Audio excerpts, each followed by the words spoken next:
ओम नमो भगवते वासुदेवाय। भगवान बृहस्पति देव की पूजा अर्चना के लिए बृहस्पतिवार को व्रत करके बृहस्पतिवार व्रत की कथा का श्रवण करना चाहिए। बृहस्पतिवार का व्रत करने और व्रत कथा सुनने से स्त्री पुरुषों की सभी मनोकामनाएं पूरी होती है। इस व्रत से धन संपत्ति की प्राप्ति होती है, निसंतानों को पुत्र प्राप्ति होती है, परिवार में सुख शांति बनी रहती है, सभी आनंद पूर्वक रहते हैं। इस व्रत में व्रत कथा का श्रवण करने का विशेष महत्व है। अब आइए सुनते हैं बृहस्पतिवार व्रत कथा। प्राचीन समय की बात है।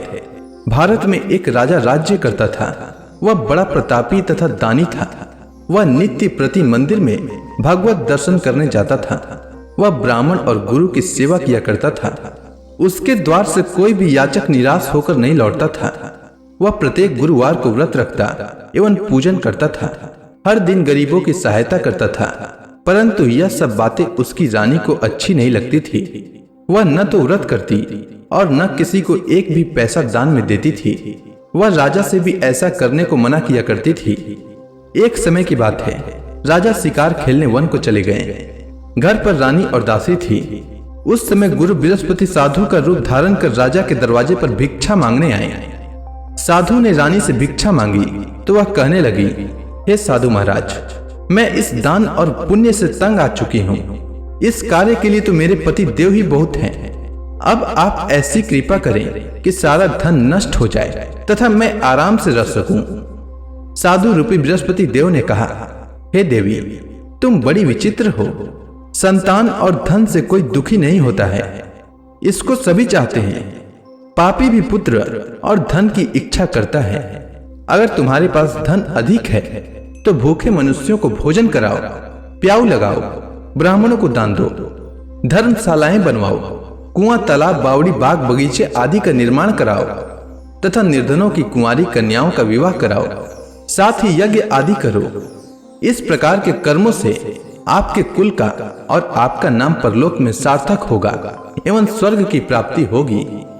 परंतु रानी साधु की इन बातों से खुश नहीं हुई। उसने कहा, हे साधु महाराज, मुझे ऐसे धन की आवश्यकता नहीं जिसको मैं अन्य लोगों को दान दूं तथा जिसको रखने और संभालने में ही मेरा सारा समय नष्ट हो जाए।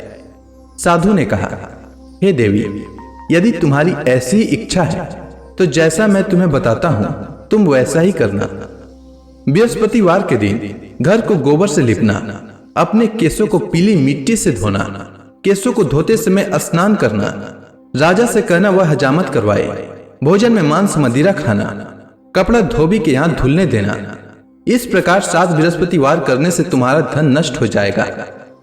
यह कहकर साधु महाराज रूपी बृहस्पति देव अंतर ध्यान हो गए। रानी ने साधु के कहने के अनुसार 7 बृहस्पतिवार तक वैसा ही करने का विचार किया। साधु के बताए अनुसार कार्य करते हुए केवल 3 बृहस्पतिवार ही बीते थे कि उसकी समस्त धन संपत्ति नष्ट हो गई। भोजन के लिए दोनों समय परिवार तरसने लगा तथा सांसारिक भोगों से दुखी रहने लगा। तब वह राजा रानी से कहने लगा कि हे रानी, तुम यहाँ पर रहो, मैं दूसरे देश को जाता हूँ, क्योंकि यहाँ पर मुझे सभी मनुष्य जानते हैं, इसलिए मैं यहाँ कोई कार्य नहीं कर सकता। मैं अब परदेश जा रहा हूँ, वहां कोई काम धंधा करूंगा, शायद हमारे भाग्य बदल जाए। ऐसा कहकर राजा परदेश चला गया। वह वहां जंगल से लकड़ी काट कर लाता और शहर में बेचता। इस तरह जीवन व्यतीत करने लगा। इधर राजा के बिना रानी और दासियां दुखी रहने लगी। किसी दिन भोजन मिलता और किसी दिन जल पीकर ही रह जाती। एक समय रानी और दासियों को 7 दिन बिना भोजन के व्यतीत करना पड़ा। तो रानी ने अपने दासी से कहा, हे दासी, यहाँ पास के ही नगर में मेरी बहन रहती है। वह बड़ी धनवान है, तू उसके पास जा और वहां से 5 सेर बेझर मांग कर ले आ, जिससे कुछ समय के लिए गुजर हो जाए। दासी रानी की बहन के पास गई। रानी की बहन उस समय पूजा कर रही थी। बृहस्पतिवार का दिन था। दासी ने रानी की बहन से कहा, हे रानी, मुझे आपकी बहन ने भेजा है, मुझे 5 सेर बेझर दे दो। दासी ने यह बात अनेक बार कही, परंतु रानी की बहन ने कोई उत्तर नहीं दिया, क्योंकि वह उस समय बृहस्पतिवार की कथा सुन रही थी। जब दासी को रानी की बहन से कोई उत्तर नहीं मिला तो वह बहुत दुखी हुई। उसे क्रोध भी आया। वह लौटकर रानी से बोली, हे रानी, आपकी बहन बहुत ही धनी स्त्री है, वह छोटे लोगों से बात भी नहीं करती।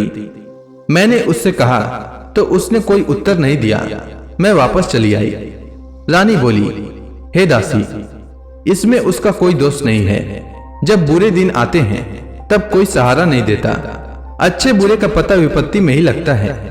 जो ईश्वर की इच्छा होगी वही होगा। यह सब हमारे भाग्य का दोष है। उधर रानी की बहन ने सोचा कि मेरी बहन की दासी आई थी, परंतु मैं उससे नहीं बोली। इससे वह बहुत दुखी हुई होगी। अतः कथा सुन और भगवान विष्णु का पूजन समाप्त कर वह अपनी बहन के घर आई और कहने लगी, हे बहन, मैं बृहस्पतिवार का व्रत कर रही थी।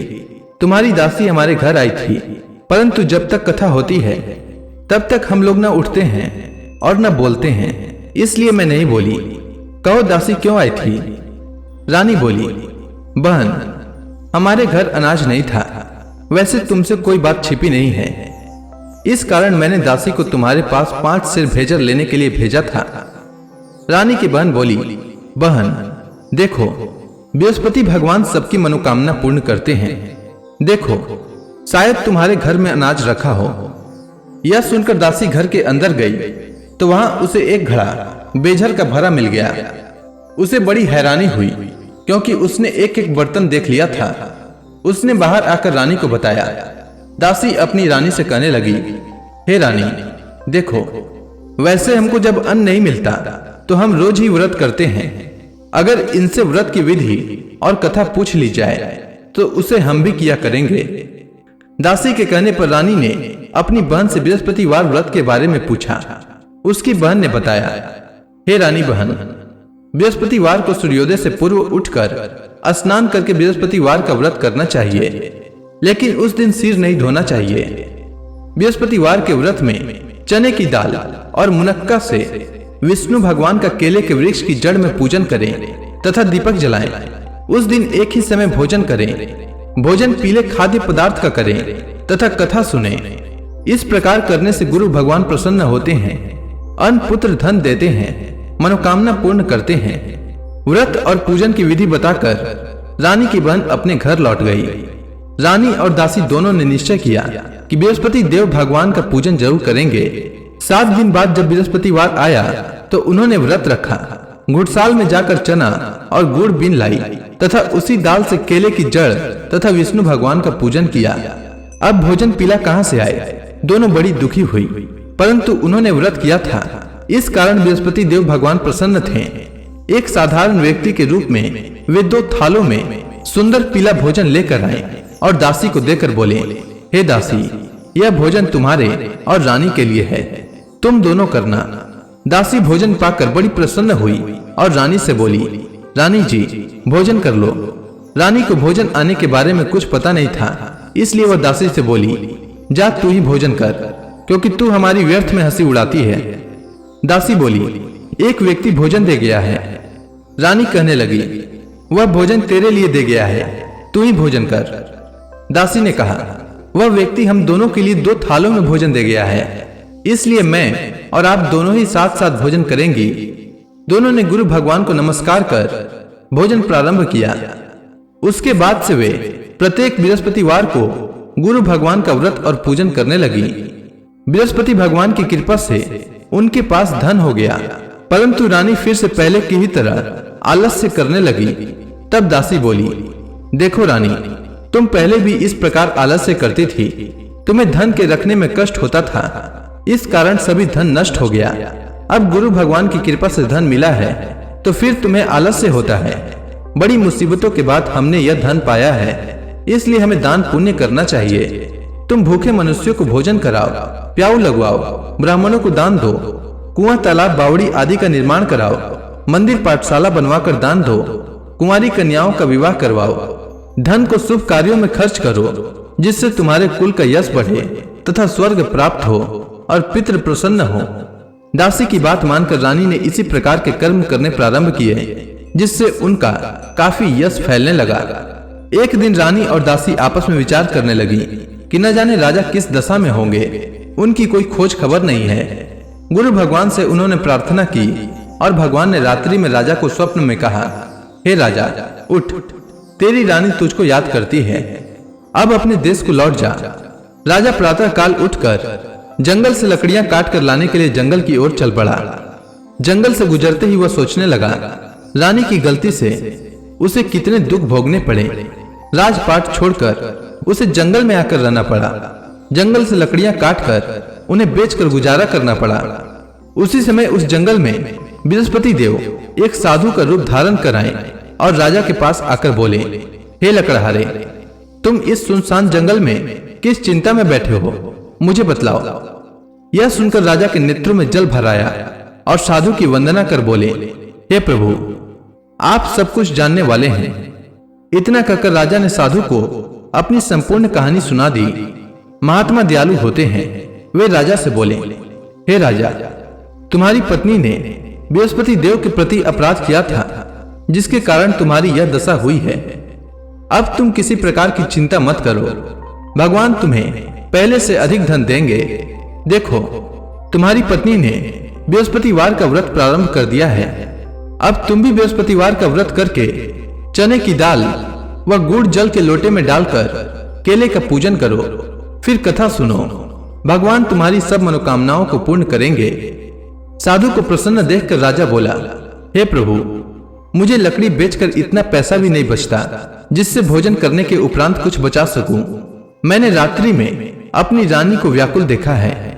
मेरे पास कोई साधन नहीं जिससे समाचार जान सकूं।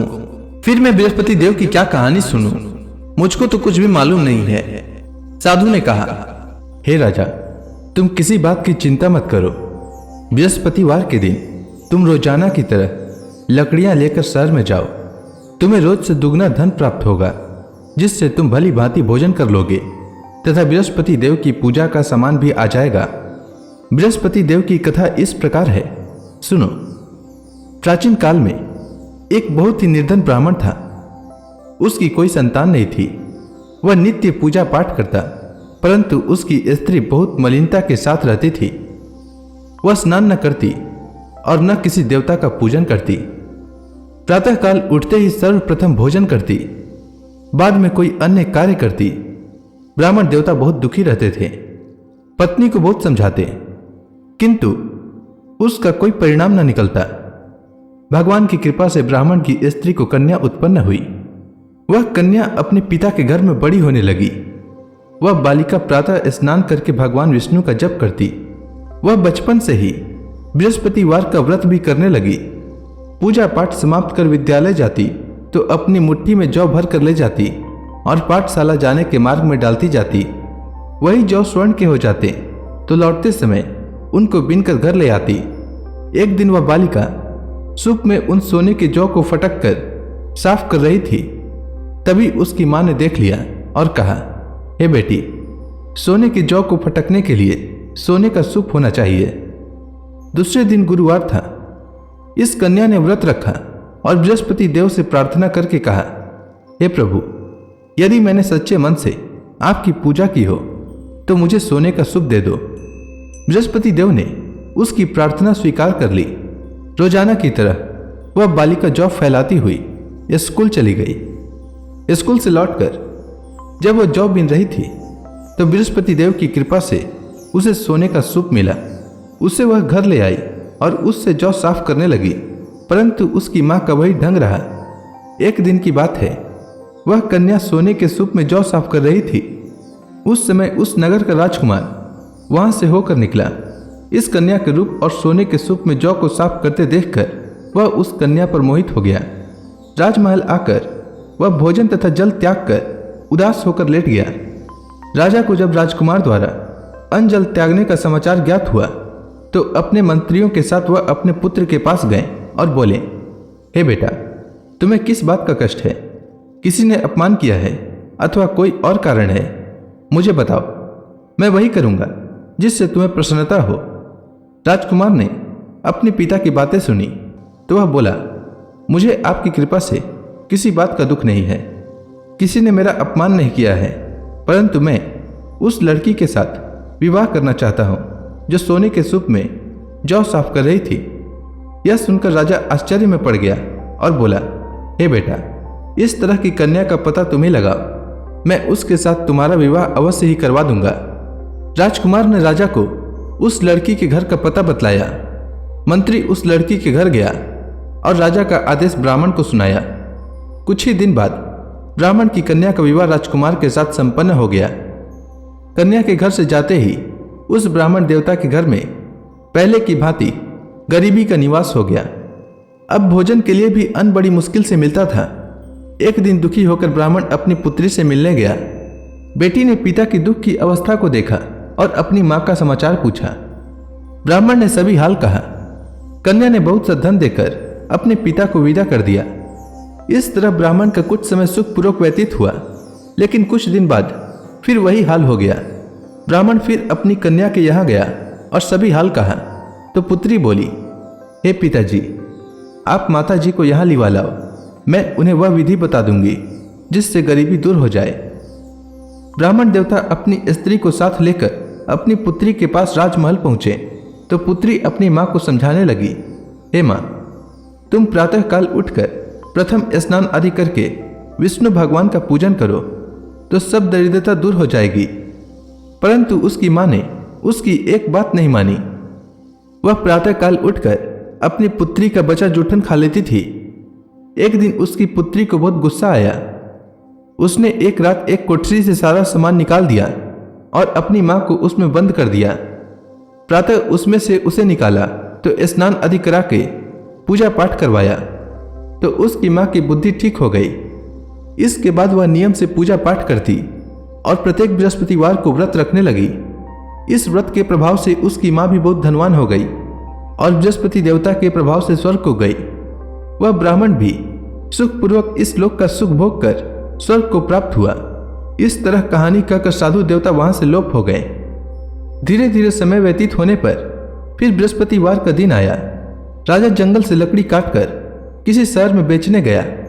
उसे उस दिन और दिनों से अधिक धन मिला। राजा ने चना गुड़ आदि लाकर बृहस्पतिवार का व्रत किया। उस दिन से उसके सभी क्लेश दूर हो गए।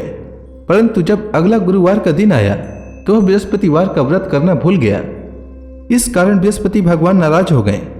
उस दिन उस नगर के राजा ने विशाल यज्ञ का आयोजन किया तथा अपने समस्त राज्य में घोषणा करवा दी कि कोई भी मनुष्य अपने घर में भोजन न बनाए तथा आग भी न जलाए। समस्त लोग मेरे यहाँ भोजन करने आवे। इस आज्ञा को जो न मानेगा उसको फांसी की सजा दी जाएगी।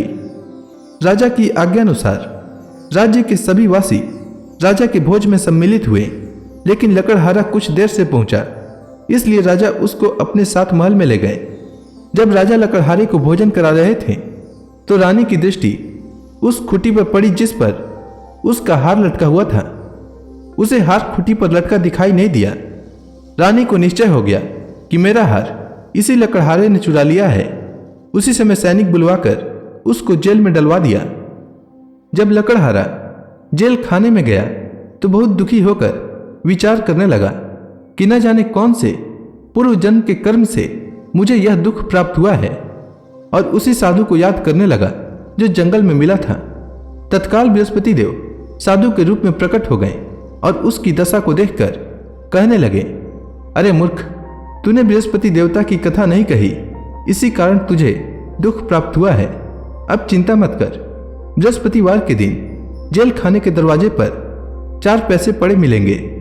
उनसे तू बृहस्पति देव की पूजा करना तो तेरे सभी कष्ट दूर हो जाएंगे। अगले बृहस्पतिवार उसे जेल के द्वार पर 4 पैसे मिले। राजा ने पूजा का सामान मंगवाकर कथा कही और प्रसाद बांटा। उसी रात्रि को बृहस्पति देव ने उस नगर के राजा को स्वप्न में कहा, हे राजा, तूने जिस आदमी को जेल खाने में बंद कर दिया है वह निर्दोष है, वह राजा है, उसे छोड़ देना।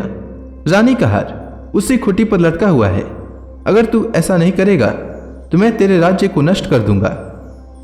राजा प्रातःकाल उठा और खुटी पर हार टंगा देखकर लकड़हारे को बुलाकर क्षमा मांगी तथा राजा के योग्य सुंदर वस्त्र आभूषण भेंट कर उसे विदा किया। गुरुदेव की आज्ञानुसार राजा अपने नगर को चल दिया। राजा जब नगर के निकट पहुंचा तो उसे बड़ा ही आश्चर्य हुआ। नगर में पहले से अधिक बाग, तालाब और कुएं तथा बहुत सी धर्मशालाएं, मंदिर आदि बने हुए थे। राजा ने पूछा कि यह किसका बाग और धर्मशाला है। तब नगर के सब लोग कहने लगे कि यह सब रानी और दासी द्वारा बनाए गए हैं। राजा को आश्चर्य हुआ और गुस्सा भी आया। जब रानी ने खबर सुनी कि राजा आ रहे हैं तो उसने अपनी दासी से कहा, हे दासी, देख, राजा हमको कितनी बुरी हालत में छोड़ गए थे। वह हमारी ऐसी हालत देखकर लौट न जाएं, इसलिए तू दरवाजे पर खड़ी हो जा। रानी की आज्ञा अनुसार दासी दरवाजे पर खड़ी हो गई। जब राजा आए तो उन्हें अपने साथ महल में लिवा लाई। तब राजा ने क्रोध करके अपनी तलवार निकाली और पूछने लगा, बताओ, यह धन तुम्हें कैसे प्राप्त हुआ है? तब रानी ने बताया, हमें यह सब धन बृहस्पति देव के व्रत के प्रभाव से प्राप्त हुआ है। राजा ने तब निश्चय किया कि 7 रोज बाद तो सभी बृहस्पति देव का पूजन करते हैं, परंतु मैं रोजाना दिन में 3 बार कथा कहा करूंगा तथा रोज व्रत किया करूंगा। अब हर समय राजा के दुपट्टे में चने की दाल बंधी रहती तथा दिन में 3 बार कथा कहता। एक रोज राजा ने विचार किया कि चलो अपनी बहन के यहां हो आवे। इस तरह का निश्चय कर राजा घोड़े पर सवार हो अपनी बहन के यहां चल दिया। मार्ग में उसने देखा कि कुछ आदमी एक मुर्दे को लिए जा रहे हैं। उन्हें रोककर राजा कहने लगा, अरे भाइयों, मेरी बृहस्पतिवार की कथा सुन लो। वे बोले, लो, हमारा तो आदमी मर गया है, इसको अपनी कथा की पड़ी है। परंतु कुछ आदमी बोले, अच्छा कहो, हम तुम्हारी कथा भी सुनेंगे। राजा ने दाल निकाली और कथा कहनी शुरू कर दी। जब कथा आधी हुई तो मुर्दा हिलने लगा और जब कथा समाप्त हुई तो राम राम करते हुए वह मुर्दा खड़ा हो गया। राजा आगे बढ़ा। उसे चलते चलते शाम हो गई। आगे मार्ग में उसे एक किसान खेत में हल चलाता मिला। राजा उससे बोला, अरे भैया, तुम मेरी बृहस्पतिवार की कथा सुन लो। किसान बोला, जब तक मैं तेरी कथा सुनूंगा तब तक 4 हरया जोत लूंगा। जा अपनी कथा किसी और को सुनाना। राजा आगे चलने लगा। राजा के हटते ही बैल पछाड़ खाकर गिर गए तथा किसान के पेट में बहुत जोर से दर्द होने लगा। उसी समय किसान की पत्नी रोटी लेकर आई। उसने जब यह देखा तब हाल पूछा। बुढ़िया दौड़ी दौड़ी उस घुड़सवार के पास गई और उससे बोली, मैं तेरी कथा सुनूंगी, तू अपनी कथा मेरे खेत पर ही चलकर कहना। राजा ने लौटकर बुढ़िया के खेत पर जाकर कथा कही, जिसके सुनते ही बैल खड़े हो गए तथा किसान के पेट का दर्द भी बंद हो गया। राजा अपनी बहन के घर पहुंच गया। बहन ने भाई की खूब मेहमानी की। दूसरे रोज प्रातःकाल राजा जागा तो वह देखने लगा कि सब लोग भोजन कर रहे हैं। राजा ने जब अपनी बहन से पूछा कि ऐसा कोई मनुष्य है जिसने भोजन नहीं किया हो जो मेरी बृहस्पतिवार की कथा सुन ले, तो बहन बोली, हे भैया, यह देश ऐसा ही है। पहले यहाँ के लोग भोजन करते हैं, बाद में अन्य काम करते हैं। अगर पड़ोस में कोई हो तो दिखाती हूं। ऐसा कहकर बहन देखने चली, परंतु उसे कोई भी ऐसा व्यक्ति नहीं मिला जिसने भोजन न किया हो। वह एक कुम्हार के घर गई जिसका लड़का बीमार था। उसे मालूम हुआ कि उसके यहाँ 3 दिन से किसी ने भोजन नहीं किया है। रानी ने अपनी भाई की कथा सुनने के लिए कुम्हार से कहा। वह तैयार हो गया। राजा ने जाकर बृहस्पतिवार की कथा कही, जिसको सुनकर उसका लड़का ठीक हो गया। अब तो राजा की प्रशंसा होने लगी। एक दिन राजा ने अपनी बहन से कहा, हे बहन, मैं अपने घर जाऊंगा, तुम भी तैयार हो जाओ।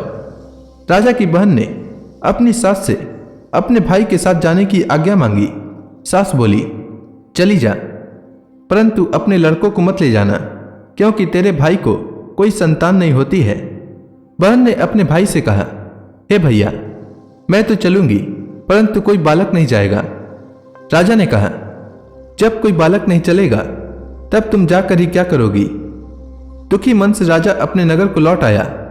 राजा ने अपनी रानी से कहा, हम निसंतान हैं, इसलिए कोई हमारे घर आना पसंद नहीं करता। इतना कह वह बिना भोजन आदि किए शैया पर लेट गया। रानी बोली, हे प्रभु, बृहस्पति देव ने हमें सब कुछ दिया है, वे हमें संतान भी अवश्य देंगे।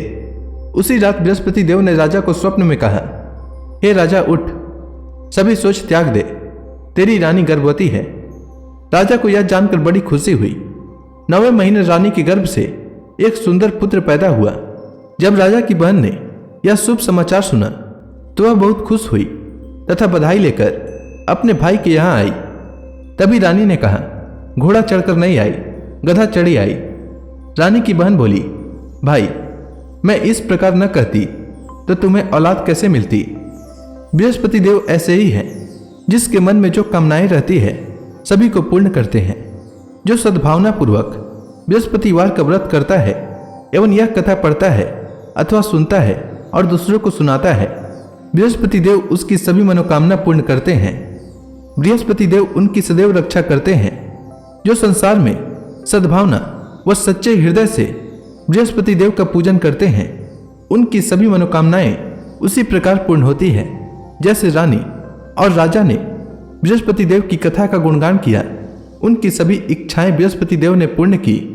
मनुष्य को हृदय से उनका मनन करते हुए जयकारा करना चाहिए। तो प्रेम से बोलिए, बृहस्पति देव की जय, विष्णु भगवान की जय, समस्त देवी देवताओं की जय।